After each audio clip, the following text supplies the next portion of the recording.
Hello students, welcome to ज्ञानम institute Amritsar. तो SSC CGL 2025 जो है वो उसकी नोटिफिकेशन जल्दी आने वाली है। तो अब हम क्या करेंगे कि 2024 में जितनी भी शिफ्ट्स आई हैं 36 शिफ्ट जो हैं, उसका जो मैथ्स वाला पोर्शन है, बाकी टीचर जो हैं, जो जीएस वाले मैम हैं वो जीएस वाले, इंग्लिश के इंग्लिश वाले हैं, रीजनिंग ये सबकी क्या है शिफ्ट्स में जो एग्जाम आया है 36 शिफ्ट्स में, वो एक एक करके जो है हम उसकी वीडियो बनाएंगे। फिर उसके बाद टॉपिक वाइज वीडियो बनाएंगे, जैसे कि सिंप्लीफिकेशन में क्या क्वेश्चन आए, ऐसे मैंने नंबर सिस्टम की एक बना दी हुई है ऑलरेडी।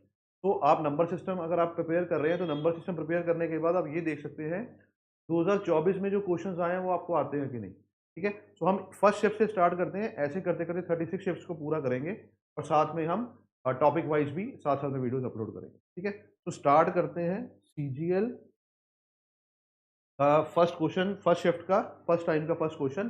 तो अगर आप अमृतसर या आसपास में हैं और आप ऑफलाइन कोचिंग लेना चाहते हैं एसएससी की किसी भी एग्जाम की, तो आप विजिट कर सकते हैं ज्ञानम institute Amritsar, opposite Guru Nanak Dev university UT market में। ठीक है जी, फर्स्ट क्वेश्चन देखते हैं। तो फर्स्ट क्वेश्चन इजी है, हालांकि सीजीएल 2024 में जो मैथ्स के क्वेश्चन आए हैं बहुत ज़्यादा डिफिकल्ट नहीं आए। ठीक है, तो इसमें कह रहा है कि average marks out of 100 of the boys and girls. तो बॉयज एंड गर्ल्स की अलग अलग एवरेज बताई हुई है। बॉयज के एवरेज मार्क्स सबके 75% है, गर्ल्स की है 80%। और पूरी क्लास की जो वेटेड एवरेज है उसने बताई है वो कितनी है, 78%। ठीक है, the average marks out of 100 of the boys and girls examination 75 and 80, सो मैंने लिख दिया 75 and 80। And the average marks of all the students of the class is 78, तो यहाँ लिख दिया 78। अब मैं पूछ रहा है वो कि बॉयज एंड गर्ल्स की क्लास में रेशियो क्या है। एलिगेशन में क्या करते हैं, इसको इससे माइनस करते हैं तो मेरे पास क्या है, 80 माइनस 78 इज 2, 78 माइनस 75 इज, तो आंसर क्या आ गया, 2:3। तो आपकी प्रैक्टिस ऐसे होनी चाहिए कि मेरे को ये बनाने की जरूरत ना पड़े पेपर में, क्योंकि सीएल में कट ऑफ जो है वो 150 प्लस जाती है 200 में से। मीन्स हर क्वेश्चन की अगर 2 मार्क्स हैं, 100 क्वेश्चन 200 मार्क्स, 150 से ऊपर जनरल कैटेगरी कट ऑफ जाती है। तो आपको 75 प्लस क्वेश्चन ठीक करने हैं और जल्दी करने हैं। तो ऐसे क्वेश्चन को आपने स्क्रीन में ही सॉल्व करना है। ठीक है जी, नेक्स्ट क्वेश्चन देखते हैं। Which of the following can be the value of k so that 2179 24k is divisible by 6। तो 6 की डिविजिबिलिटी बतानी है, या तो 2 से डिविजिबल होगा, सॉरी 6, जो नंबर 6 से डिविजिबल है वो 2 से भी होगा, 3 से भी होगा। ठीक है, तो अब देखो 2 से डिविजिबल के लिए जो k की वैल्यू है वो इवन होनी चाहिए, सारे ऑप्शंस इवन है मेरे पास।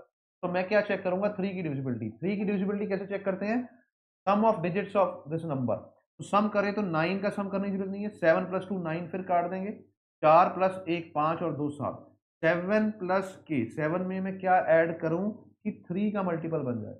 तो फर्स्ट ऐसा नंबर है 2, के की वैल्यू क्या लिखूंगा, 2, जो मेरे पास क्या आ जाएगा 9। तो 2 को मेरे ऑप्शन में भी है इसलिए मैं टिक कर दूंगा।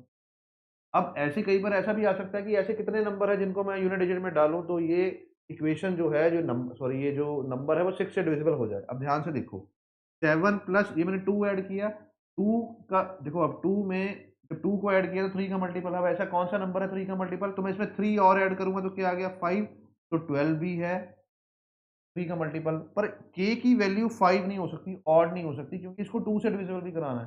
तो मेरा 5 तो आंसर नहीं आएगा। अब इससे आगे क्या होगा, इसके 3 नंबर आगे चल जाओ, 8, 15 भी जो क्या है 3 का मल्टीपल है। पर इसमें जो 8 है वो ऑप्शन में नहीं है, मेरे को ऑप्शन भी चेक करने हैं। तो मेरा फर्स्ट ऑप्शन जो है वो ठीक है। ठीक है जी, इजी क्वेश्चन है नंबर सिस्टम का। नंबर सिस्टम की मैंने चैनल पे ऑलरेडी वीडियो डाल दी हुई है, 2024 में जितने भी क्वेश्चन आए हैं नंबर सिस्टम के वो मैंने सॉल्व करे हैं उसके अंदर। नेक्स्ट देखो, the article is marked at 550 if it is sold at discount. देखो मार्क्ड प्राइस क्या होता है, एमआरपी, ये है 550। तो वो कह रहा है कि इस पे डिस्काउंट दिया शॉपकीपर ने कितना, 40%। अब 40% निकालना हो इस नंबर का तो कितना होता है, 10% कितना होता है 55, 55 का 4 टाइम्स होता है 220। समझ रहे हो, डिस्काउंट का फॉर्मूला लगा के इसको निकालने की जरूरत नहीं है। तो 10% डिस्काउंट कितना है, अगर होता तो 55 रुपीज डिस्काउंट होता, उसने कहा 40% है, तो 55 का 4 टाइम्स, किसी भी नंबर का 4 टाइम्स करना हो उसको 2 बार डबल कर दो। 55 का डबल 110, 110 का डबल कितना होगा 220, तो डिस्काउंट कितना होगा 220। तो डिस्काउंट हो गया तो कितने पैसे बच गए, 330। तो ये क्या होता है, सेलिंग प्राइस। डिस्काउंट करने के बाद जो चीज बिकती है तो सेलिंग प्राइस है 330। और ये बता रहा है कि जो सेलिंग प्राइस है ये कॉस्ट प्राइस से 10% ज्यादा है, ये नंबर ज्यादा है 10%। इसका मतलब प्रॉफिट 10% का है। अगेन मैं कोई फॉर्मूला नहीं लगाऊंगा, ऐसा कौन सा नंबर है जिसको 10% से बढ़ाएं 330 आ जाए। अब इसने पूछा कॉस्ट प्राइस बताओ कितना है, तो कॉस्ट प्राइस वो प्राइस है जिसको 10% से बढ़ाया गया है। तो ऑप्शन में ऐसा कौन सा नंबर है जिसको मैं 10% से बढ़ाऊं तो 330 आ जाए। नंबर को बढ़ाना है तो 330 को तो मैं बढ़ा ही नहीं सकता, 330 तो यहाँ पे है। किस नंबर को बढ़ाऊं? देखो 220 को अगर मैं बढ़ाऊंगा 10% से तो इसमें कितना ऐड होगा? सिर्फ 22 ऐड होगा। कितना ऐड होगा? सिर्फ 22 ऐड होगा। तो ये तो 242 पे ही रह गया, तो ये ऑप्शन नहीं है। 300 को अगर मैं 10% इंक्रीज करूंगा 30 तो ये आ गया मेरे पास 330। ठीक है, तो ये आंसर नहीं आएगा, 330 आएगा, यहाँ पे 220 आएगा। एक और तरीका क्या होता है, जब कोई नंबर 10% से बढ़ता है, जैसे मान लो मेरे पास नंबर 10 है, इसको 10% से बढ़ाएंगे तो 11 हो जाएगा। इसको 10% से कम करेंगे तो क्या हो जाएगा? 9। जब हम किसी नंबर को 10% से बढ़ाते हैं तो वो 11 का मल्टीपल 11 का टेबल फॉलो करता है। जैसे कि यहाँ पे अगर मैं 20 लिख दूं कि 10% इंक्रीज कर दूं इस नंबर को तो कितना आ जाएगा? 22। 30 को करेंगे तो कितना आएगा? 33। यहाँ पे मेरे पास 33 था, यहाँ पे 330 था, यहाँ 300 आ गया। इसके कॉरेस्पॉन्डिंग नंबर क्या आ गया? 300। तो मेरा आंसर क्या है? ठीक है जी, चलो नेक्स्ट क्वेश्चन करते हैं। Pipe P is 21 times faster than pipe Q।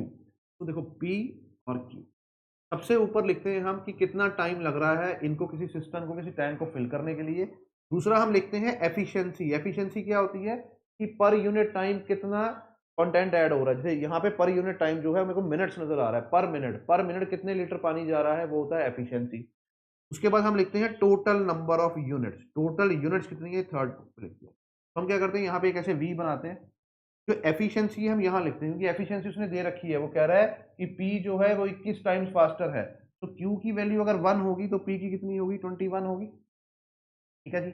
अब देखो वो कह रहा है कि Q किसी काम को, किसी सिस्टम को फिल करने के लिए, if Q can fill the system is 110 minutes. तो यहाँ पे टाइम लिखा हुआ मैंने, तो यहाँ हम टाइम लिखते हैं 110 मिनट। तो 110 मिनट्स इसको लगते हैं किसी सिस्टम को फिल करने के लिए, और इसकी एफिशिएंसी 1 लीटर की है। तो टोटल काम कितना हो गया? हर मिनट 1 लीटर, टोटल कितना हो गया? 110 लीटर। ये होता है हमारे पास। वर्क कितना है? यूनिट्स कितने हैं? वर्क के यूनिट्स कितने हैं? कैसे निकले कि वो कह रहा है 110 मिनट लगेंगे और इसकी एफिशिएंसी 1 लीटर की है। हर minute 1 litre means total 110 litre, ये काम खत्म हो गया। अब वो पूछ रहा है कि find the time it takes to fill the system when both fill pipes are open together. अगर दोनों पाइप्स ओपन हो जाएंगी तो ये 1 लीटर पानी भर रहा है, ये 21 लीटर भर रहा है, तो टोटल कितना है? 22 लीटर भर रहे हैं पानी। हर मिनट 22 लीटर पानी भर रहे हैं। मेरे को भरना कितना है? टोटल सिस्टम 110 लीटर का, 110 लीटर पानी भरना है। हर मिनट 22 लीटर पानी जा रहा है, तो कितना टाइम लगेगा? ये लगेगा मेरे पास 5 मिनट। क्या आंसर होगा? 5 मिनट। ठीक है जी, चलो। ये पाइप एंड सिस्टम का एक्चुअल जो कॉन्सेप्ट है वो टाइम एंड वर्क का ही है। इसमें अभी नेगेटिव वर्क वाला क्वेश्चन नहीं आया। ठीक है जी। हालांकि टाइम एंड वर्क के CGL 22 24 में क्वेश्चंस बहुत कम आए हैं, पाइप एंड सिस्टम के ज्यादा आए हैं। नेक्स्ट देखो, ये ये बिल्कुल 10 सेकंड्स का क्वेश्चन है कि कहता है if the sum of the two sides of the equilateral triangle. Equilateral triangle कौन सा होता है? जिसकी सारी साइड सेम होती है। कहता है उसकी दो साइड्स का सम जो है वो 16 है। कि सारी साइड सेम है तो 8 8 होगा। वो कह रहा है थर्ड साइड की लेंथ कितनी होगी? वो भी 8 होगी। और आंसर क्या है? ठीक है। ऐसे क्वेश्चन जनरली CGL नहीं पूछता था पहले, पर अब ये क्या है, ऐसे पूछने लग पड़ा, इसीलिए कट ऑफ भी हाई जा रही है। नेक्स्ट देखो क्या है, अलजेब्रिक आइडेंटिटी का क्वेश्चन है। सो मेरे को बोल रहा है कि इसको सिंप्लीफाई करो। अब देखो ध्यान से, एक्स स्क्र माइनस 25 को मैं ऐसे लिख सकता हूँ, एक्स प्लस 5, यहाँ लिख सकते हैं एक्स माइनस 5। ठीक है, अब इसको लिखते हैं x cube plus 15 x square plus 75 x plus 125, और यहाँ पे है हमारे पास एक्स। तो एक्स माइनस फाइव से कट जाएगा। अब देखो मेरे पास यहाँ पे डिनोमिनेटर कोई नहीं है, तो इसका मतलब क्या है कि मेरे को एक्स प्लस 5 को खत्म करना है। अगर मैं ध्यान से देखूं तो ये एक्स का क्यूब है, ये 5 का क्यूब है। तो एक हमारे पास फॉर्मूला होता है कि ए प्लस बी का अगर मेरे को होल क्यूब करना हो तो क्या होता है? A cube plus b cube plus 3 a² b plus 3 ab। अब इसमें ए और बी की वैल्यू जो मेरे को नजर आ रही है, जिसका हमने ए क्यूब बी क्यूब करना है, वो है एक्स एंड 5। मैं लिख सकता हूँ कि एक्स प्लस 5 का अगर हम क्यूब करें तो यहाँ आ जाएगा एक्स क्यूब प्लस 5 का क्यूब कितना होता है? 125। मेरे पास कौन सा नंबर हो गया? ये नंबर हो गया, ये नंबर हो गया। अब ये दो नंबर लेके आने, आगे ही दो वैल्यूज और है। देखो अब ए की वैल्यू कितनी है? एक्स है, तो ए का स्क्वायर है, इसका मतलब यहाँ पे एक्स स्क्वायर आएगा। ठीक है, यहाँ पे अब क्या है, ए स्क्वायर करना है तो एक्स का स्क्वायर आ गया।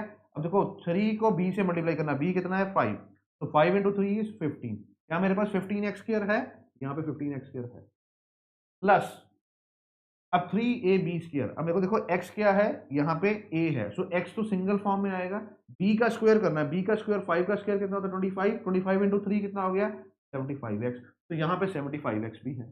क्या मैं इस चीज को ऐसे लिख सकता हूँ कि ये x प्लस 5 का क्यूब है। यहाँ पे बचा क्या x प्लस 5, तो ये एक कट जाएगा, पावर यहाँ पे 1 कटी, तो क्या आ गया x प्लस 5 का स्क्वायर। क्या x प्लस 5 का स्क्वायर यहाँ पे नजर आ रहा है कहीं पे, नहीं, इसको ओपन करना पड़ेगा। एक्स स्क्वायर प्लस 5 का स्क्वायर 25 प्लस 10x, तो a प्लस बी का होल स्क्वायर ओपन करेंगे तो मेरे पास सी ऑप्शन आ गया। ठीक है जी, समझ गए। सो अलजेब्रिक आइडेंटिटी कौन सी है, a cube a plus B का होल क्यूब। ठीक है जी, नेक्स्ट क्वेश्चन। बेसिकली जब आपकी प्रैक्टिस हो जाती है ना तो ऐसे सॉल्व नहीं किया जाता, यहीं से ही देख लिया जाता है कि देखो यहाँ पे मेरे को पता चल रहा है कि यहाँ पे माइनस वाला कट जाएगा, यहाँ पे बचेगा x प्लस 5, तो x प्लस 5 की फॉर्म में बनाना है। अब ये क्यूब का बन रहा है, बच्चे सीधा ही ऐसे अपने दिमाग में बना लेते हैं कि ये क्यूब है, ये कट जाएगा, x प्लस 5 का जो है स्क्वायर आएगा, जिसकी वैल्यू वो ढूंढ लेते हैं। ठीक है, आपको उतनी ही प्रैक्टिस करनी है, सीजीएल का एग्जाम तब क्लियर होगा। ठीक है जी, चलो नेक्स्ट क्वेश्चन देखो। अगेन इसको भी करने के बहुत सारे तरीके हैं। वो कह रहा है के की वैल्यू निकालो, या तो मैं सीधा ऑप्शन पुट करके भी निकाल सकता हूँ, या मैं इसको थोड़ा सिंप्लीफाई कर लूँ।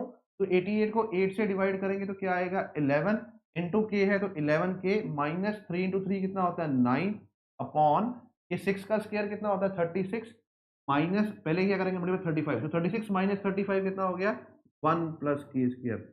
अब यहाँ पे मेरे को लगता नहीं, वैसे तो क्वाड्रेटिक इक्वेशन इसकी बहुत इजी बनेगी, मैं बना के दिखाता हूँ अभी, पर मैं यहाँ पे भी चेक कर सकता हूँ कि कौन सा ऑप्शन फिट होगा। जैसे कि मान लो मैं फर्स्ट डालूं इसमें, तो 11 के, तो के की वैल्यू 1 है, तो मेरे पास क्या आ गया 11 माइनस 9। अब यहाँ पे के स्क्वायर की वैल्यू 1 का स्क्वायर 1, यहाँ पे क्या आ गया 2, तो 11 माइनस 2 इज 2 बाई 2 इज 1, 1 तो हो गया सेटिस्फाइड। 10 करें एक बार इसमें, तो 10 करेंगे 11 इंटू 10 इज 110 माइनस 9।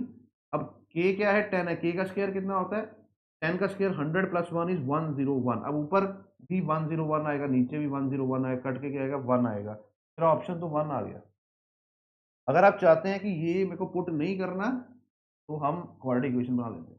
ये कई बच्चे कहते हैं सर ये पुट कैसे किया, हालांकि ये पुट करने आपको आने चाहिए। ठीक है जी, एग्जाम तभी क्लियर होता है। चलो अब इसको अगर मैं सॉल्व करूं तो क्या आएगा मेरे पास, ये देखो ये यहाँ पे चल जाएगा positive, 11 k minus 9 is equal to 1 plus k square positive है, के स्केयर को वहीं रहने दो, कि 11 के वहां जाके होगा माइनस 11 के माइनस 10, यहाँ आ गया plus 10 is equal to 0। Quadratic को क्वाड्रेटिक इनइक्वालिटीज के हिसाब से सॉल्व करेंगे, तो इसमें मेरे को क्या करना है, मेरे पास ये नंबर है 10, इसका कोफिशिएंट क्या है 1, सो 10 के मल्टीपल बनाओ, सॉरी 10 के फैक्टर्स बनाओ, 2 5 या 5 आ गया 1, तो मेरे पास क्या है 2 इंटू 5। अब इन दो नंबर्स को मैं ऐसे भी लिख सकता हूँ 1 से, कैसे प्लस करें कि मेरे पास 11 आ जाए, तो 5 टू 10 प्लस 1 ये कर सकते हैं, या मैं कह सकता हूँ कि 10 के एंड 1 के, तो इसको प्लस करेंगे तो 11 के आएगा। ठीक है, और जब मैं मल्टीप्लाई करूंगा तो 10 के स्क्वायर आएगा। सो मेरे पास जो दो फैक्टर्स आएंगे इसके, एक और चीज माइनस प्लस के फैक्टर्स दोनों पॉजिटिव आते हैं, ये आपको याद करना पड़ेगा। ठीक है, क्वाड्रेटिक में यहां मेरे पास आ गया 10, यहां मेरे पास आ गया 1, और यो आंसर है 10 एंड 1। ठीक है जी, ठीक है जी, चलो नेक्स्ट क्वेश्चन देखते हैं। In a circular race of 840 metre AB start running in the same direction at the same time from the same point। तो अगर मैं कहूं कि ये एक सर्कल है, तो A और B यहां से स्टार्ट करेंगे, सेम टाइम सेम पोजीशन तो है ही है, same point same position same direction, इस डायरेक्शन। अब एक की स्पीड जो है वो 6 मीटर पर सेकेंड है ए की, और बी की है 12 मीटर पर सेकेंड। तो मेरे को इससे क्या अंदाजा हो रहा है कि जो बी है वो आगे निकल जाएगा स्टार्टिंग में ही। ठीक है जी, अब वो कह रहा है कि जो बी आगे निकल गया ये दोबारा ए को कब मिलेगा। तो ऐसा ही क्वेश्चन एक एलसीएम एचसीएफ में ही आता है, एलसीएम वाला क्वेश्चन, ये एलसीएम वाला क्वेश्चन नहीं है, ये रिलेटिव स्पीड वाला क्वेश्चन है। तो वो कह रहा है कि कितनी देर में करेगा। सो इसमें क्या होता है, मेरे पास speed is equal to distance upon time, speed distance time वाला एक ही फॉर्मूला रहता है ये वाला। तो मेरे को क्योंकि रिलेटिव स्पीड यूज करनी है, अगर सेम डायरेक्शन में मूव करते हैं तो रिलेटिव स्पीड में क्या होता है, स्पीड माइनस हो जाती है, 12 में से 6 गए, यहाँ पे आ गया 6 मीटर पर सेकेंड। डिस्टेंस जो है हमारे पास 840 मीटर का है, टाइम बताना है, तो टाइम कितना आएगा 840 बाय 6, 6 के कौन से टेबल में 84 आता है 14 के टेबल में, मेरे पास आ गया 140। ठीक है जी, बड़ा सिंपल सा क्वेश्चन है। ठीक है, सो रिलेटिव स्पीड वाला क्वेश्चन है, ये एलसीएम वाला क्वेश्चन नहीं है। R pays rupees 100 to P. ठीक है, ये अच्छा क्वेश्चन है कि आर जो है वो पी को 100 रुपीज पे कर रहा है, और जो कॉइन्स वो यूज कर रहा है वो है या तो 5 रुपए वाला कॉइन, या 2 रुपए वाला कॉइन, या है वो 1 रुपए वाला। ठीक है जी, टोटल कॉइन्स 40 है और टोटल अमाउंट जो है 100 है। कॉइन्स कितने हैं अगर मैं देखूं तो ये ध्यान रखना, कॉइन्स कितने हैं 40। तो अगर मैं इसको इक्वेशन से सॉल्व करूंगा ना तो एक्चुअल में सॉल्व नहीं होगा ये। ठीक है, इक्वेशन बना के देखते हैं। ये कॉइन्स है, ठीक है, ये कॉइन्स नहीं है एक्चुअली, ये है 5 रुपीज का कॉइन। मैं मान लेता हूँ कि 5 रुपीज वाले एक्स कॉइन्स उसने यूज किए, तो टोटल अमाउंट कितना दिया उसने 5 रुपीज की फॉर्म में 5x। 2 रुपए वाले वाई कॉइन्स दिए, टोटल अमाउंट कितना दिया उसने 2y। 1 रुपए वाले मान लेते जेड कॉइन्स, तो टोटल अमाउंट कितना दिया उसने 1z। ये टोटल अमाउंट ये बराबर होना चाहिए 100 रुपीज के। अब ये एक्स कॉइन्स हैं 5 रुपए वाले, ये वाई कॉइन्स हैं, ये जेड कॉइन्स हैं। X plus Y plus Z जो है ये होना चाहिए मेरे पास क्या है 40। ये क्या होना चाहिए 40। अब देखो यहाँ पे 3 वेरिएबल्स जो है मेरे पास है, 3 वेरिएबल्स में 2 इक्वेशन जो है वो सॉल्व नहीं हो पाती, तो हमने क्या करना है, हमने ऑप्शन से इसको करना है। ठीक है, तो अब ध्यान दो एक बार, कॉइन्स 40 बनाने हैं, सो मैं पहले ऑप्शन पिक कर लेता हूँ, फर्स्ट वाला 16। वो कह रहा है कि 5 रुपए के कितने कॉइन्स होंगे, सो मैंने क्या मान लिया 16। तो ये एक्स की वैल्यू बेसिकली क्या है 16 आ गई। सो 5 रुपए के अगर 16 कॉइन्स हैं तो मेरे पास 80 रुपीज हो गए। पैसे कितने बच गए 20 रुपए बच गए, और कॉइन्स क्योंकि 16 कॉइन्स हैं तो कॉइन्स कितने बचेंगे 24 कॉइन्स। कॉइन्स मेरे पास 24 हैं, कॉइन्स मेरे पास 24 है, 20 रुपीज लेने हैं। तो अगर मैं सबसे छोटी यूनिट 1 1 रुपए वाले कॉइन्स भी लूं तो मेरे को 24 कॉइन्स तो देने ही पड़ेंगे उसको। 24 कॉइन्स का मतलब क्या हो गया 24 रुपए, ये तो 104 रुपए हो गए जो कि पॉसिबल नहीं। अब 16 से जितनी भी वैल्यू ज्यादा ले लो आप, क्योंकि 20 तक ही जाना है मैंने, क्योंकि क्यों, क्योंकि ये 5 रुपए के कॉइन्स है, 5 × 20 100 होता है, 100 ही टोटल है। ठीक है, सो 16 से आगे जितने मर्जी आप कॉइन्स लो 5 रुपए के, वो आंसर नहीं आ सकता। मैं यहाँ पे दोबारा दिखा देता हूँ, देखो 17 अगर मैंने कॉइन्स लिए 5 रुपए के, ये कितने हो गए 85। अब पैसे बचे कितने 15 रुपए और देने हैं, कॉइन्स तो 17 ही यूज हुए हैं, 23 कॉइन्स अगर पेंडिंग है, 23 कॉइन्स पेंडिंग है। अगर 1 1 रुपए के दूंगा तब भी 23 रुपए देने पड़ेंगे, जो कि 100 से ऊपर हो जाएगा। 18 का भी करके देख लो, 18 × 5 इज 90 रुपीज, तो उसने दे दिए। 10 रुपए बचे हैं देने के लिए, और कॉइन्स कितने बचे हैं 22 कॉइन्स। 1 1 रुपए कॉइन्स देंगे तब भी 22 रुपए। इसका मतलब ये ऑप्शन भी नहीं है, ये ऑप्शन भी नहीं है, ये ऑप्शन भी नहीं है, ये ऑप्शन है। इसको मैं बता देता हूँ, 13 × 5 कितना हो गया 65। अब कॉइन्स बचे कितने हैं देखो, 13 कॉइन्स नहीं है, 27 कॉइन्स और बचे हैं अभी। ठीक है जी, 27 कॉइन्स अगर मैं 1 1 रुपए के भी दूं तो कितने होंगे, देखो ये 27 अब एडजस्ट हो रहा है। अब मेरे को क्या करना है, मेरे को ऐसे देखना है, देखो ध्यान से, अब इसमें क्या है, इसमें अब आगे कॉम्बिनेशन बहुत बन सकते हैं। अब बचे कितने पैसे, बचे 35 रुपीज। अब 35 रुपीज मेरे को दो हिस्सों में तोड़ना है कि मेरे को कॉइन्स जो है वो 40 पूरे करने हैं। देखो इसमें देखो पहले 16 18 17 में तो प्रैक्टिकली पॉसिबल नहीं है कि कॉइन्स में उतने दे सकूं। हालांकि आपका जो है 13 जो है वो आप टिक करके आगे जा सकते हैं, क्योंकि बाकी तो प्रैक्टिकली पॉसिबल नहीं है। 13 के साथ जो 2 और 1 का कॉम्बिनेशन है, ये मोर देन वन टाइम बन सकता है, वो आप कॉम्बिनेशन बना के कर सकते हैं। तो आंसर क्या है इसका 13 है, समझ गए। 16 17 18 इसका आंसर हो ही नहीं सकता, 19 20 भी नहीं होगा। ठीक है जी, तो आंसर क्या है 13। नेक्स्ट क्वेश्चन देखो, man borrows rupees 422 at the rate of 20%। सो 20% पे इसने पैसे उठाए, simple interest. At the end of the first year ही रीपेज, पहले साल के बाद उसने कितने पैसे दे दिए, कितने पैसे जो है वापस दे दिए। अब मैं क्या चेक करूंगा, उसने दिए towards the return of the principal, और हम देखेंगे कि इंटरेस्ट कितना क्योर हो गया। अब इसका 10% कितना होता है 20% के हिसाब से, 10% कितना होगा 4220.9, सॉरी 4220.9, ये 10% होता है। किसी भी नंबर का 10% क्या होगा, राइट साइड से एक डिजिट छोड़ के डॉट लगा दो। 4220.9.20, ये 20% हो गया। यहाँ आ गया 40, यहाँ आ गया 18, ये 4 ये इतना इंटरेस्ट बन गया पहले साल का। इतने पैसे इसने वापस दे दिए, तो मैं लिख दूं, अब ये यहाँ से जीरो हटा देता हूँ, पॉइंट हटा देता हूँ। अब पैसे उसने वापस कितने किए 21 600, 12 में से 9 गए 3, 8 में से 7 गए 1, 10 में से 6 गए 4, यहाँ 0 आ गया, यहाँ 0 आ गया। पैसे प्रिंसिपल बचा कितना? इतना बचा। सिंपल इंटरेस्ट में जो इंटरेस्ट है वो प्रिंसिपल पे ही पड़ता है सिर्फ। तो अब क्या है कि इतना इंटरेस्ट, अब वो कह रहा है कि नेक्स्ट ईयर उसने सारे पैसे दे देने हैं, ये वाला इंटरेस्ट भी, ये प्रिंसिपल भी, और जो इस पे 1 साल का इंटरेस्ट आएगा अब आगे 1 to 2 ईयर में वो भी। अब इसकी वैल्यू देखो क्या है, इसकी वैल्यू 10% कितनी होगी? 40041.3, ये 10% है। 40041.3 ये 20% हो गया। तो यहाँ आ गया मेरे पास 82.6, यहाँ आ गया मेरे को 800, ये 20%, ये इंटरेस्ट है। अब अगर ध्यान से देखो, ध्यान से देखना, मैं क्या करूंगा कि ये प्रिंसिपल है, अब इसमें इंटरेस्ट एक तो ये देना है 84418 और एक इंटरेस्ट ये देना है 80082.6। ठीक है जी। अब देखो ये खत्म हो जाएगा, यहाँ पे 1 आ गया, 12 13 14, यहाँ पे 4 आ गया, यहाँ 1 कैरी हो गया, 8 9 10 11 आ गया, यहाँ 1 कैरी हो गया। अब आप देख सकते हैं लास्ट के 2 डिजिट में 14 कहाँ है? ये है। तो यही हमारा आंसर होगा, चाहे बाकी का करके देख लो। ठीक है जी। तो यहाँ आ जाएगा मेरे पास 9, यहाँ आ जाएगा 4, यहाँ 6, यहाँ 5, 564914। ठीक है जी। तो हमारा आंसर क्या आ गया? ठीक है जी। सिंपल प्लस माइनस करके मैंने किया है इस क्वेश्चन को। अब इसको सिंप्लीफाई करना, अगेन ये बहुत इजी क्वेश्चन है। X square minus 9 upon x plus 3, तो इसकी वैल्यू क्या होती है? ये एक्स स्क्र माइनस 3 स्क्र लिख सकता हूं मैं।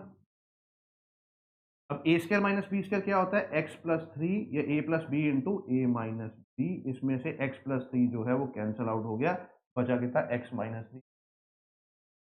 ठीक है जी। लगी समझ? बहुत इजी क्वेश्चन है। Again, the Rajesh in the printing press got an order to print some books, out of which he completed 7/27 books. इस क्वेश्चन में भी पेन रखने की जरूरत नहीं है। जो भी ऑर्डर आया उसका 17/27 उसने कर दिया 34 डेज में। देखो इस फ्रैक्शन का मतलब होता है कि टोटल बुक्स इतनी बनानी है, बना उसने इतनी दी है, इतनी 17 बनाने के लिए कितने दिन लगे? 34, मतलब 2 से मल्टीप्लाई किया। टोटल इसको करने के लिए कितना होगा? 27 को 2 से करेंगे तो कितना होगा? 54। ये जो है मेरा आंसर। ठीक है जी, समझ गए?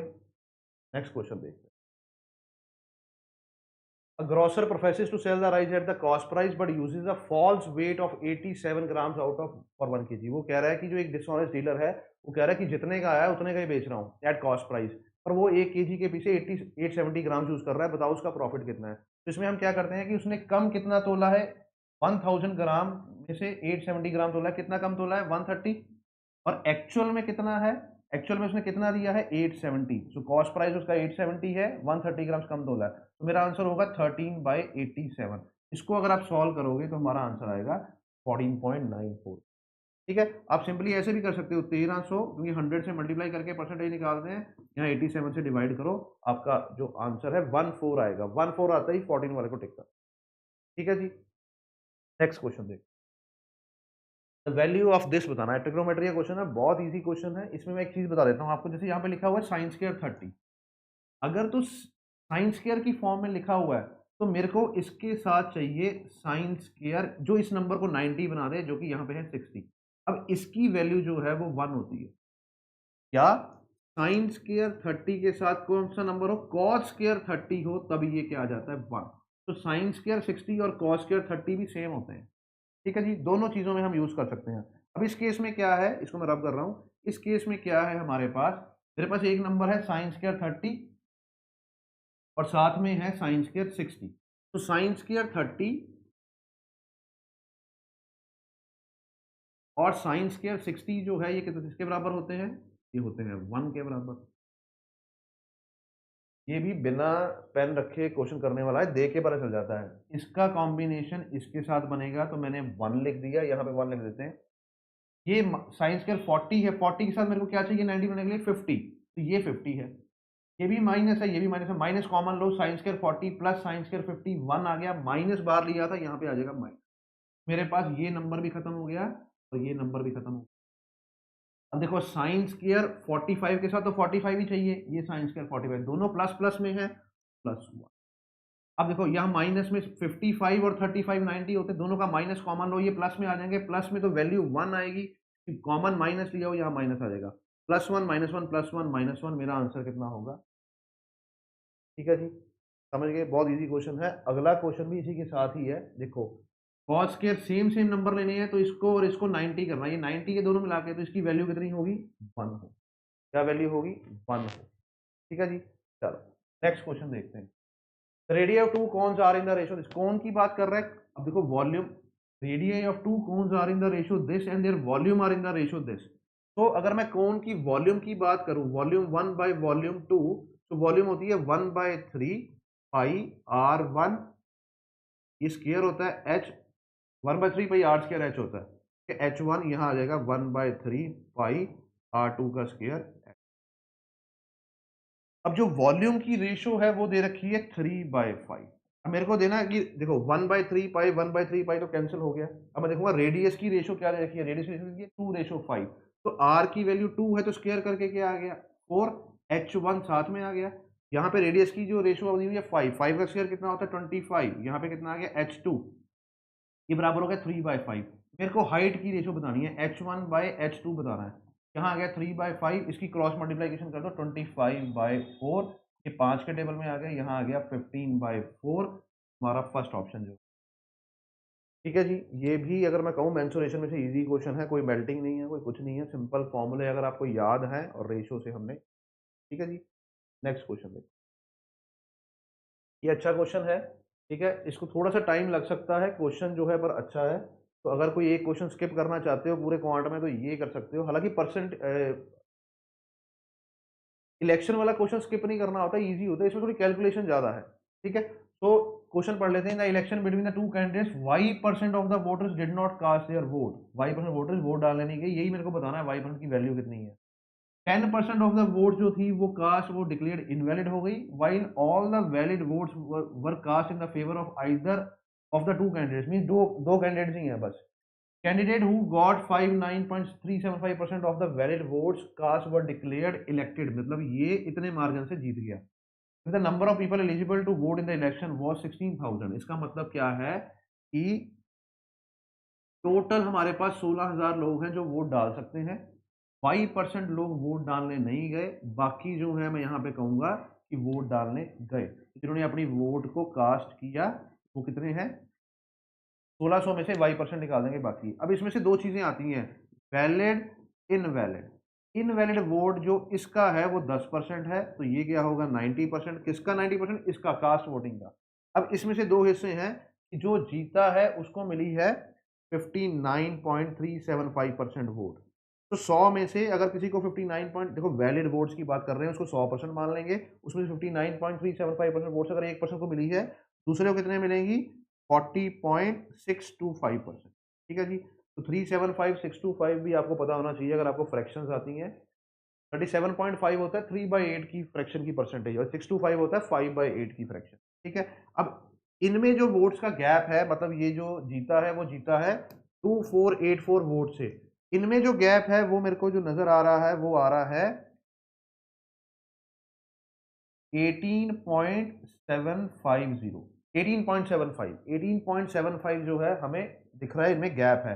तो मैं कह सकता हूं कि जो 18.75% है उसकी वैल्यू है 2484। देखो 18.75 जो है ना, अगर आप ध्यान से देखो तो 1/6 होता है, 1/16 होता है 6 1/4%। ठीक है, फ्रैक्शन 20 तक आनी चाहिए मिनिमम। देखो 6 का 3 टाइम्स होता है 18 एंड 1/4 होता है 0.25, इसका 3 टाइम्स क्या होता है 0.75। तो ये वैल्यू है बेसिकली 3/16 की। ठीक है जी, समझ गए।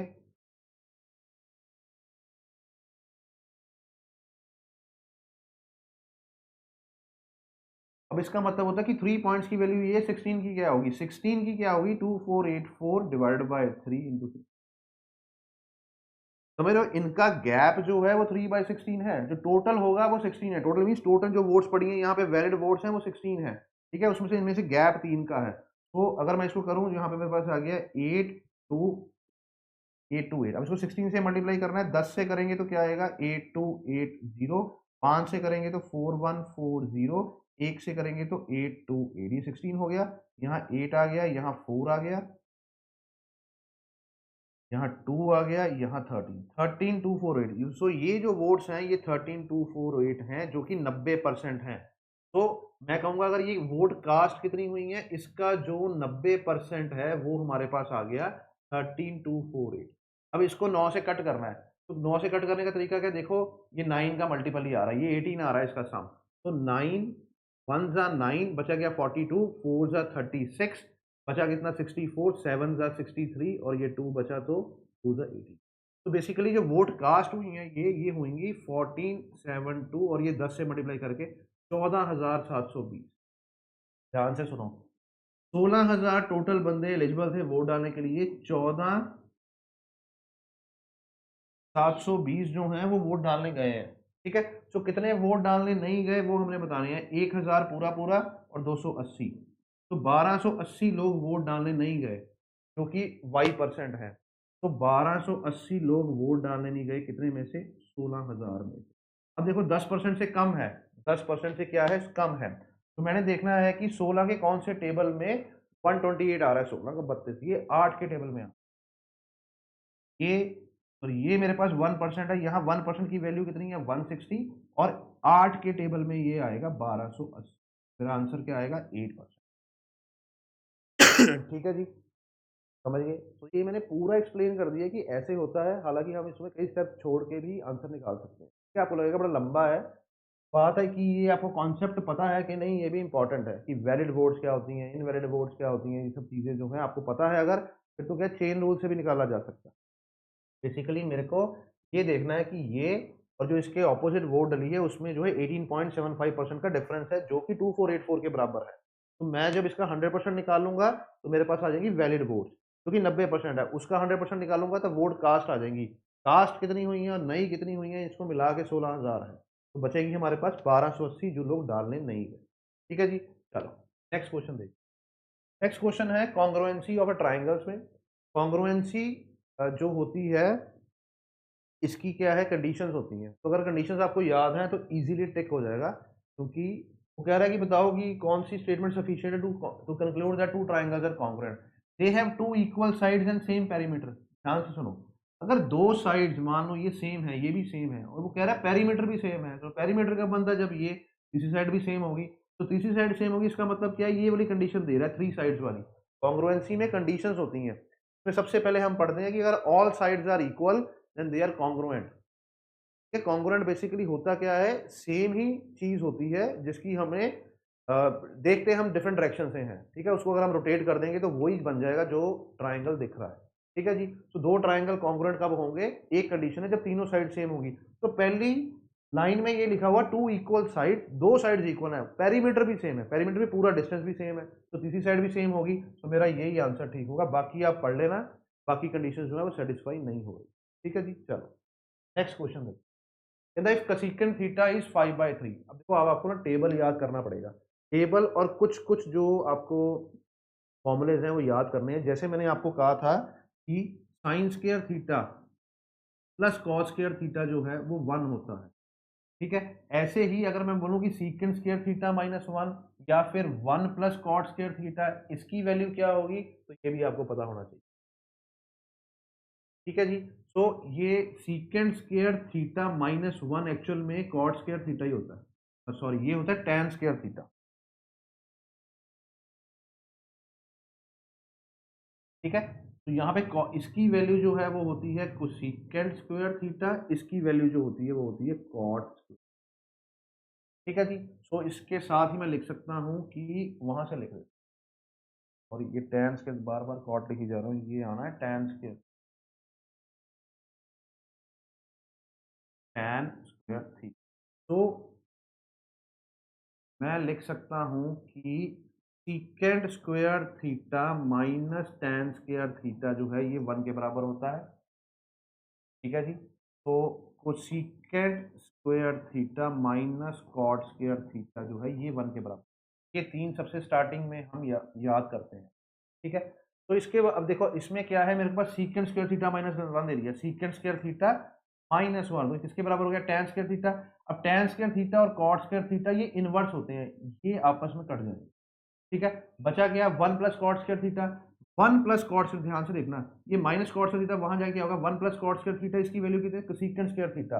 तो मेरे को वैल्यू किसकी देखनी है, कोसेकेंट स्क्वायर थीटा की वैल्यू निकालनी है। कोसेकेंट थीटा की वैल्यू दी हुई है, कोसेकेंट स्क्वायर थीटा की वैल्यू देखनी है, इसका मतलब 5/3 का जस्ट हमें स्क्वायर करना है, जो क्या होता है 25/9 होता है। सो 25/9 कौन सा है? C option. ठीक है जी। सो ये 3 फॉर्मूले हैं जो बेसिक हमें स्टार्टिंग में ही याद करने होते हैं। ठीक है, नेक्स्ट देखो। नेक्स्ट भी अच्छा क्वेश्चन है। तो let O be the centre of the circle and A B and C D are the two parallel chord. So एक क्या काम करते हैं, सर्कल बना लेते हैं।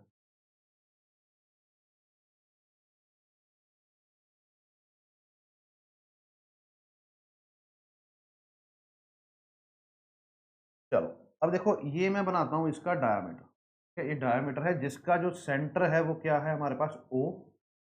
ए B and C D are two parallel chords on the same side. Same side का मतलब होता है कि सेंटर के सेम साइड पे दो कॉर्ड्स बनानी है। कॉर्ड क्या होता है? बेसिकली ये कॉर्ड होती है। ठीक है, तो जो लॉन्गेस्ट कॉर्ड कॉर्ड है वो डायमीटर होती है। ठीक है, तो जो दो सर्कल की दो साइड्स को टच करते हैं वो कॉर्ड होती है। लॉन्गेस्ट कॉर्ड कौन सी होगी आपके पास? डायमीटर। अब वो क्या कह रहा है कि ये दोनों कॉर्ड्स है सेम साइड पे बनानी है। अब देखो, जौन सी कॉर्ड जितनी डायमीटर के क्लोज है वो उतनी लंबी होगी। जैसे ये है, ये छोटी है जितनी दूर है। ठीक है, अब दो कॉर्ड्स बनानी है तो मेरे को ये भी देखना है कि बड़ी कौन सी छोटी कौन सी है। पढ़ते हैं आगे। On the same side of the radius, radius के सेम साइड पे OP is the perpendicular, O से परपेंडिकुलर बनाया to A B and O Q respective this. If, हाँ अब देखो, तो मेरे को उसने कॉर्ड्स बताएंगे ए बी सी डी, उसकी लेंथ बताइए। ए बी 10 है, सी डी 24 है। तो इसका मतलब क्या है? सी डी जो है वो ऊपर बनेगी, ये लंबी है, और जो ए बी है वो नीचे बनेगी। यहाँ पे ए बी बना, ये मेरे पास कितनी है? 10। अब यहाँ से परपेंडिकुलर ड्रॉप कराया, जब मैं यहाँ से परपेंडिकुलर ड्रॉप करवाता हूँ कॉर्ड पे, तो ये इस कॉर्ड को इक्वली डिवाइड कर देती है। अगर वो कह रहा है 24 है तो मैं कहूँगा ये 12 हो गया, ये 12 हो गया। अगर ये 10 था, ये 5 हो गया, ये। ठीक है जी, समझ गए?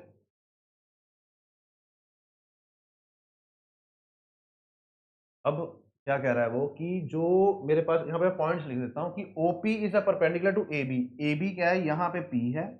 ठीक है, यहाँ पे क्या है? P। और टू AB एंड OQ, ये है Q मेरे पास पॉइंट, ये पॉइंट P है, ये Q है, OQ है। अब इसने बताया हुआ जो P एंड Q है ना, P एंड Q जो है वो 7 सेंटीमीटर। P एंड Q जो है वो क्या है? 7 सेंटीमीटर है। Then the diameter of the circle क्या है? ये सर्कल का डायमीटर बताना। बेसिकली मेरे को रेडियस पता होना चाहिए, रेडियस का डबल डायमीटर है। तो वैसे तो क्या है कि अगर आपको पाइथागोरस ट्रिपलेट्स आते हैं, जो कि हम ट्रिग्नोमेट्री में करेंगे, तो मेरे को तीनों नंबर नजर आ रहे हैं। 7, 5, 12, अच्छा तीनों नहीं, दो आ रहे हैं, 12। ठीक है, तो मेरे पास जो ट्रिपलेट मेरे को नजर आ रहा है वो आ रहा है आपके पास 12 और 5 का, जो कि बराबर किसके होता है? 17 के, सॉरी 13 के स्क्वायर के बराबर होता है। ये प्लस नहीं कर रहा, बेसिकली मैं क्या कर रहा हूँ, ये है ट्रिपलेट, 12 का स्क्वायर प्लस 5 का स्क्वायर इज इक्वल टू का स्क्वायर।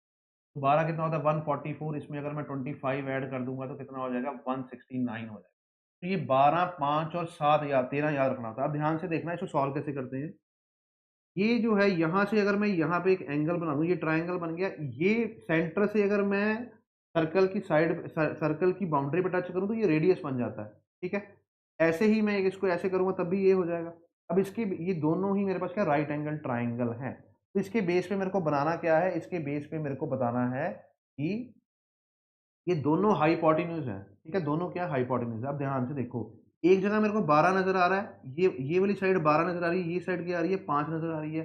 12, 5 नजर आ रहा है, इसका हाइपोटेन्यूज क्या होगा? 13। अब ध्यान से देखो, ये 12 है ना अगर, तो ये हाइपोटेन्यूज अगर 13 है, तो ये ट्राइंगल बनाया हमने, क्या बनाया? ये ट्राइंगल। तो इसकी वैल्यू यहाँ कितनी हो जाएगी? 5। समझ गए? तो मेरे पास बेसिकली रेडियस क्या 13 आ गया। अब देखो मैं सेटिस्फाई कराता हूँ इसको भी। अब ये देखो, ये यहाँ पे जो है, अगर मैं कहता हूँ कि ये 5 है, ये 5 है, और ये जो हमने निकाल लिया कि जो हाइपोटेन्यूज है 13 है, तो ये पूरी लाइन कितनी होगी? 12 के बराबर। यहाँ 5 ऑलरेडी आ चुका है, 5 और 7 कितने होते हैं? 12। तो ये 7 ही लिखा हुआ है यहाँ पे, तो मतलब ये सेटिस्फाई हो गया। रेडियस मेरे पास 13 आ गया, और टोटल डायमीटर कितना आ गया? 26 आ गया। बहुत सारी चीजें ऑब्जर्वेशन से करनी होती है। मैं इसको सॉल्व नहीं करूंगा, हालांकि सॉल्व भी करते हैं हम कई जगह पे, अगर हमें ना पता चले। अगर आपको पाइथागोरस थ्योरम आ रहा है तो मैं देख के निकाल दूंगा। तो ये 12, 5 नजर आ रहा है, 13 का कॉम्बिनेशन बनेगा। तो 7 और 5 12, यहाँ पे भी 12 बन गया। तो दोनों रेडियस क्योंकि 13 ही होंगे, दोनों रेडियस जो है हाइपोटेन्यूज है। ठीक है जी, चलो नेक्स्ट क्वेश्चन देखिए।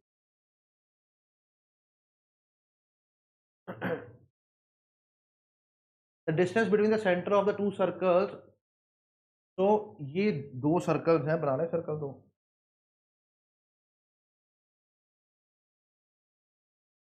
The distance between the centre of the two circles of radii, so एक का मैंने हालांकि दोनों सेम सेम बना दिए, एक का रेडियाई 22 है, एक का जो रेडियाई है वो कितना है 10 है, और इनमें जो सेंटर में जो डिफरेंस है टोटल ये हमारे पास है 30। Distance between the centre of the two circles ये है। If the points of the contact of the direct common tangent to these circles are M and Q, तो मैं मान लेता हूं कि ये डायरेक्ट कॉमन टेंजेंट है, एम और ये बना लेते हैं, ठीक है, ये है एम और Q. Find the length of the line segment M Q, so मेरे को डायरेक्ट कॉमन टेंजेंट की लेंथ बतानी है। तो डायरेक्ट कॉमन टेंजेंट की लेंथ का फॉर्मूला होता है अंडर रूट ऑफ ये जो डिस्टेंस है टोटल इसका square minus radius 1 minus radius 2 का होल स्क्वायर, ये आएगा मेरे, ठीक है। ये डिस्टेंस कितना है, ये है 37 का स्क्वायर माइनस, अब इसमें से क्या माइनस करना है, तो 22 में से 10 गए, कितना रह गए 12, तो 12 का अंडर रूट। अब ये हो जाएगा ए प्लस ये ए स्क्वायर माइनस बी स्क्वायर है, ए plus B into A minus B कर दें, ए प्लस बी कितना आ गया 49, ए माइनस बी कितना आ गया 25, A plus sorry A plus B into A minus, तो A plus B is 49, A minus B is 25, 49 होता है 7 का स्क्वायर एंड 20 ये होता है 5 का, तो मेरा आंसर कितना होगा 35, हमारा आंसर है 30, ठीक है। ये फॉर्मूला याद रखना है, direct common tangent tangent transverse common tangent दोनों क्वेश्चन आए हैं पेपर में, ठीक है जी। चलो नेक्स्ट क्वेश्चन करते हैं। अब हमारे पास डाटा इंटरप्रिटेशन की क्वेश्चन है। The following table shows the total candidates appeared, total candidate appeared and ये present उसमें से कितने हैं, the number of candidates present different exam. Write a table and answer the question that follows. Total donates the total candidate applied for the center and present donates the candidate appeared, कितने appear हुए उसमें से. In which year was the number of the absentees the second highest in total of all the center. Option से नहीं check करना, मेरे को total सारे सेंटर के एब्सेंटीज में निकाल के सेकंड हाईएस्ट एब्सेंटीज करने हैं। अब 2016 में कितने एब्सेंटीज थे वो देखते हैं तीनों सेंटर्स पे। तो यहाँ पे 45 ने अप्लाई किया, प्रेजेंट कितने से 42, एब्सेंट कितने हुए 3, प्लस यहाँ कितने एब्सेंट हो गए 9 और यहाँ 11 हो गए, तो 56 अप्लाई किया था, 45 प्रेजेंट हो गए 11 प्लस यहाँ पे कितने हैं 5, तो टोटल कितना हो गया मेरे पास 19 हो गया। अब 2017 की अगर मैं बात करूं तो फटाफट देखते हैं, यहाँ पे कितने हो गए 5 प्लस यहाँ कितने हो गए 20 प्लस यहाँ कितने हो गए 5, तो कितना आ गया, ये आ गया 30। 2018 की बात करें अगर, 2018 में यहाँ 4 हैं, यहाँ 20 हैं, वहाँ 10 हैं, 4 हैं 20 हैं और 10 हैं, कितने हो गए, ठीक है। तो 18 में यहाँ 4 हैं, यहाँ 20 हैं, यहाँ 10 हैं। 2019 में क्या है, 2019 में देखें तो ये 11 है और यहाँ पे अगर मैं देखूं तो 9 है, ये 20 हो गए टोटल, और यहाँ पे कितने हैं 8, ये हो गए 28। अब 2020 लास्ट रह गया, इसमें कितने हैं, ये और 5 11, यहाँ पे है 14 और यहाँ पे है 5, 14 और ये 11 है और यहाँ पे है हमारे पास 14 और यहाँ पे है हमारे पास 5, तो ये कितने हो गए मेरे पास 25 और ये हो गए 30। तो सेकंड हाईएस्ट पूछा है,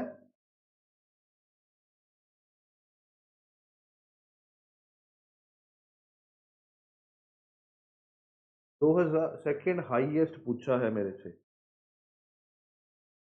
तो 2018 में कितने हो गए 4 और ये 20 हैं और ये कितने हैं 10, 30 34 सबसे हाईएस्ट हो गए। तो सेकेंड हाईएस्ट तो मेरे पास 30 हैं, तो या तो 2017 में है या 2000 क्या है 20 में, दोनों ऑप्शन है, ये क्या दिक्कत। Second number of absentees in which year was the number of absentees the second highest in total of all the centers। 16 में कितने हैं देखें, यहाँ पे 3 है, यहाँ पे मेरे पास 11 है और यहाँ पे मेरे पास कितने हैं 5 हैं, तो ये तो ऑब्वियस। सेकंड में यहाँ 5 हैं, यहाँ कितने हैं 20 हैं, 25 तो यही हो गए, 25 और 5 कितने होते हैं 30, तो ये 30 हो गया, ये 19 भी ठीक है,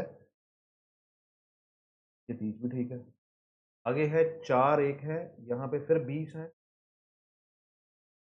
और यहाँ पे मेरे पास है 10, 30 और 34 हो गए, ये भी बिल्कुल ठीक है डाटा। उसके बाद मेरे पास आ गया, यहाँ पे 11 आएंगे, यहाँ पे मेरे पास आएंगे 9 जो 20 हो गए, और यहाँ पे कितने 8 28 हो गए, ये भी ठीक है डाटा। यहाँ पे कितने हैं 11, और यहाँ पे कितने हैं 14, ये हो गए 25 और 5। Second in which year was the number of absentees the second highest in total of all the centres. Second highest तो मेरे पास यहाँ पे 17 और 20 आ रहा है, ये सबसे हाईएस्ट एब्सेंटीज है। इसमें कुछ डाटा हमें फ्लॉ लग रहा है। Total dinner total candidate platform centre present.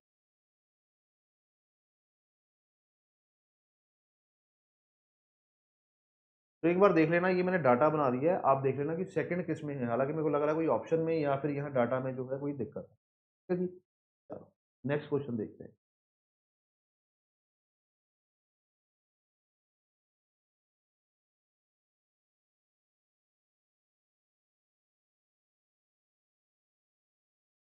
चलो ये देखते हैं, read the given information answer the question that follow, the following table gives the percentage of marks obtained by 7 students in the 6 different subjects of the examination. 6 subject हैं, 7 students हैं। The number of the bracket, the number in the bracket gives the maximum marks, तो ये 150 में से 130 में से 120 में से 100 में से है। ठीक है, if someone secured all the highest score that have been scored by some student or the other in the 6 subjects is given a table above, what would be the exact overall percentage score obtained by that student? Okay, क्या कह रहा है कि अगर कोई ऐसा बच्चा है जिसने हर एक सब्जेक्ट में टॉप किया है, जैसे मान लो कि यहाँ पे 100 नंबर सबसे हाईएस्ट है और इसी के यहाँ पे सबसे हाईएस्ट 80 आ गए, इसी के नहीं, मतलब एक बंदा ऐसा हो सकता है, डिफरेंट डिफरेंट बंदों ने यहाँ टॉप किया हो, पर वो कह रहे हैं कि अगर एक पर्सन ऐसा जिसने हर एक में टॉप किया तो बताओ उसके कितने परसेंटेज आ सकती है। तो अगर मैं इसकी बात करूं तो इसमें सबसे ज़्यादा नंबर 90 है, इसमें अगर मैं देखूं तो 95 है, इसमें अगर हम देखें तो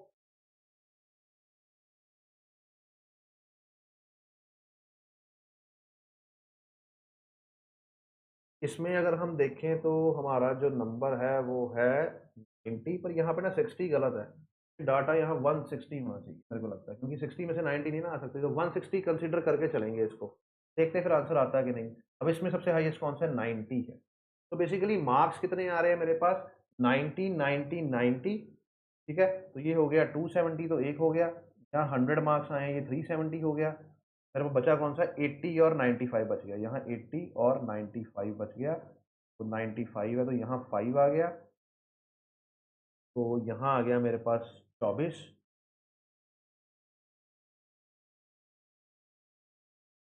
इसके मार्क्स जो हैं वो 545 आए हैं, कितने में से आए हैं ये देख लेते हैं। तो यहाँ पे है 150 और 130 कितना हो गया, कैसे करो, 1 2 3 4 5, 5 जो है 100, ये 600 हो गया, 600 और 700 में से आए हैं, 545 जो आए हैं वो 700,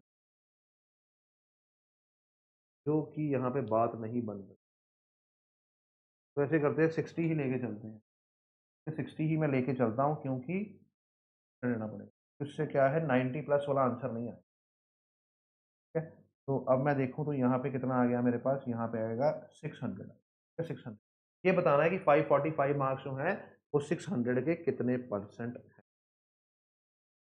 अब ध्यान से सुनो कि अगर मैं कहूँ 600 का 10% कितना होगा, तो आप कहोगे 60।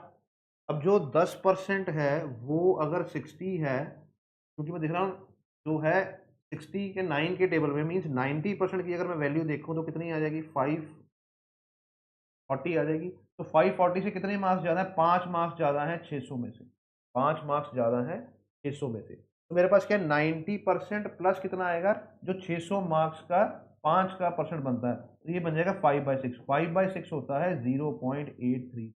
5/6 की जो 5/6 की जो फ्रैक्शन है आपको याद होनी चाहिए, या मैं कहूँगा मेरा आंसर कितना होगा, 95/6। ये 90 तो है ही है, साथ में क्या बचा, 5/6, ये जो है हमारा आंसर।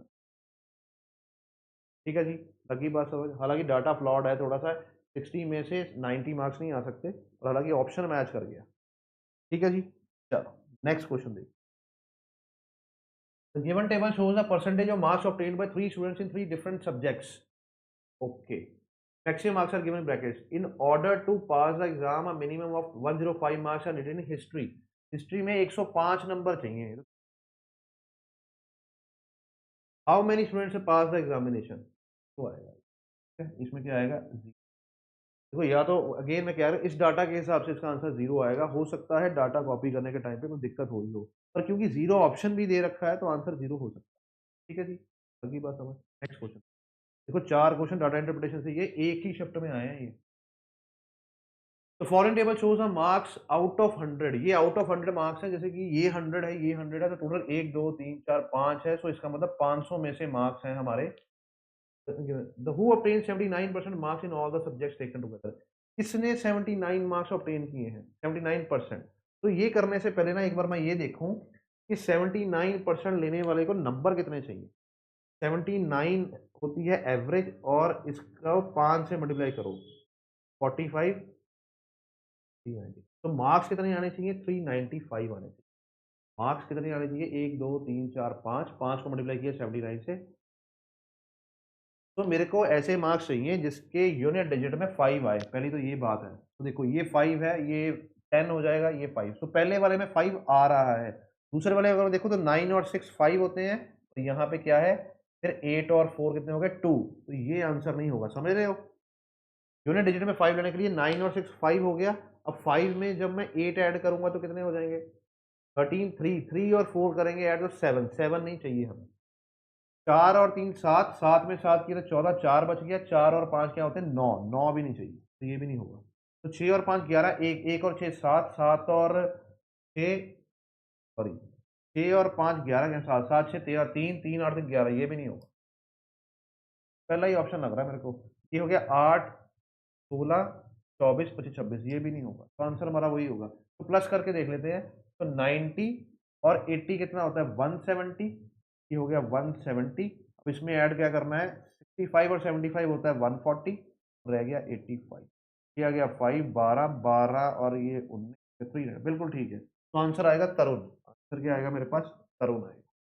ठीक है जी, समझ गए. तो ये हमारी SSC CGL first day first shift थी. ऐसे ही 36 शिफ्ट को जो है पूरा करेंगे. टॉपिक वाइज भी करने की कोशिश करेंगे. अगेन अगर आपको कोचिंग लेनी है अमृतसर में ऑफलाइन, तो आप विजिट कर सकते हैं ज्ञानम institute Amritsar, opposite Guru Nanak Dev university, UT market.